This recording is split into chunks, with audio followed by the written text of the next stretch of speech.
What's going on, guys? My name's Zach and welcome back to another episode of the Financial Strength Project. Today we're going to be talking about should you buy individual stocks. So without further ado, let's kick it off.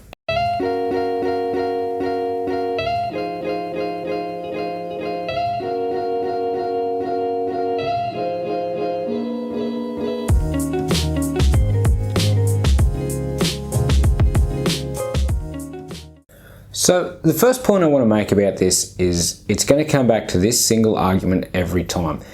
Everybody's circumstances are different and investing is not a one-size-fits-all approach. There are going to be some people that just want to set their money away, forget that it's invested and watch it grow gradually over time without having to put any effort in. Then there are other people that are going to want to get those higher risk, higher returns, and they're going to be actively trying to manage their portfolio. These people will be buying individual stocks.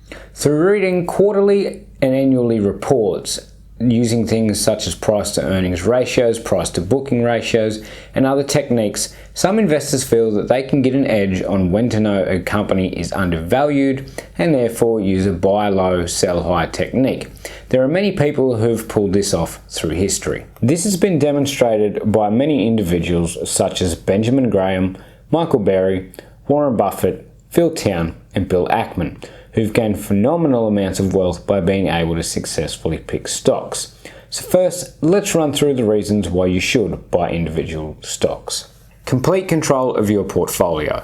Unlike an ETF or a fund, when you buy an individual stock, you are completely in control of what you buy. And you'll probably have a reason as to why you're buying it. Unlike a mutual fund or ETF where your money's pooled together with other people's to buy a small fraction of many companies. This means if you happen to make the right stock pick, you could see huge returns. Whereas if that stock was only a fraction of a mutual or managed fund that you'd brought into, you'd see a much smaller return depending on the percentage. Also, because an ETF or index fund simply tracks the market, if the Dow Jones drops by 5% for the day, this is also going to mean your ETF or index that you've brought into will also drop by 5%. This means that you're then in control completely of risk and timing. If you think that you can study a stock and find that it's undervalued at the time of purchase, it could go up significantly. This gain can then be sold later on to make you a staggering amount. This technique is basically called value investing and means finding undervalued stocks, buying them low, and then selling on them later on once the stock price goes higher. Lower to no fees. When you buy an individual stock, there's generally only a fee for when you buy the stock and when you sell the stock. Let's compare this to an actively managed fund that has some other fees. Some of these will charge you fees of up to 2.5% because they claim to be able to outperform the market. Let's have a look at some numbers on this. So if over your investment journey you had continued to build up your holdings through an actively managed fund that was charging on the higher side of 2.5%, let's say you managed to get to that $1 million. You'd be paying $25,000 a year for them to actively manage your investments whilst trying to beat the market.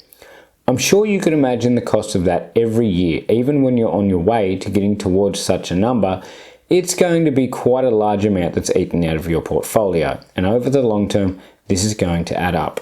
Also, if we look at data over the last 15 consecutive years, 92% of actively managed funds have failed to outperform the market.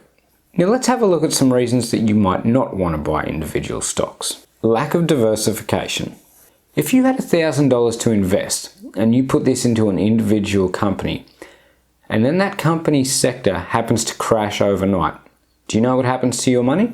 More than likely it's going to affect your stock price severely and you're going to cop a loss. But if you had invested that same $1,000 into an ETF that was a broad enough market, possibly that one single stock that was involved in the ETF might only make up a small percentage, meaning you might see a very little to no loss at all after that sector's crash. In fact, it's even possible to own the entire spread of a market within an ETF or index fund, meaning you'd be diversified throughout an array of companies. And this is going to bring us on to our next point. Time. By the time you completely pick a stock apart from the price to earning ratio, the price to bookings ratio, make sure you completely understand the company and how they operate, understand the return on equities, the debt to equity ratio, the liquidity of the company, the list goes on and on. And don't get me wrong, you might be the type of person that enjoys going through all this paperwork in the hope of finding a gem of a stock. And it is doable, but just be aware it takes a lot of time. In fact, let's look at a situation. Let's take a look at two people. We'll call them Bob and Sarah. They make the exact same wage and have the exact same amount of money left over to invest each month. Let's take a figure of $8,000. Bob manages to find a spare 3 hours a week in which he can browse through companies' reports and manages to pick some decent stocks. All in all, his portfolio averages, let's be on the higher side and say he's doing better than an average job and make it 8% a year after inflation. Sarah, on the other hand, spends her 3 hours a week making jewellery or growing plants to sell at the local market. By doing this, she raises the capital she can invest to an extra $350 a month, which she just chucks straight into a market-tracked ETF on top of the $8,000 she's already investing.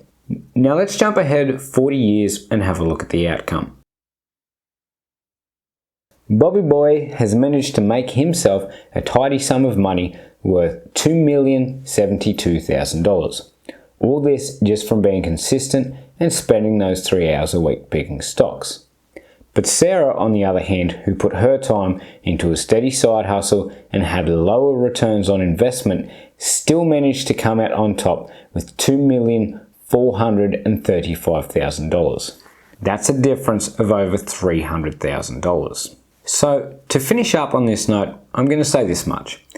Being able to pick stocks can be a very lucrative activity that could make you quite a large sum of wealth. But it's all going to come down to how much time you can put aside to study markets and learn about individual companies. At the end of the day, it's about this and how much risk you think you can handle.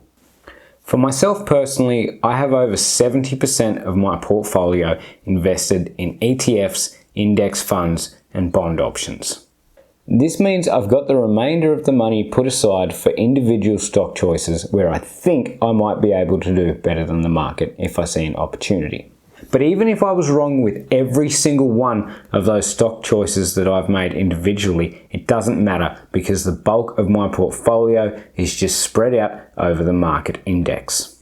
As always guys, thank you very much for taking the time out to sit down and watch this video. Please do like, subscribe, click that bell notification so that you get notified every time I upload a new video. Alright guys, until the next one, thank you.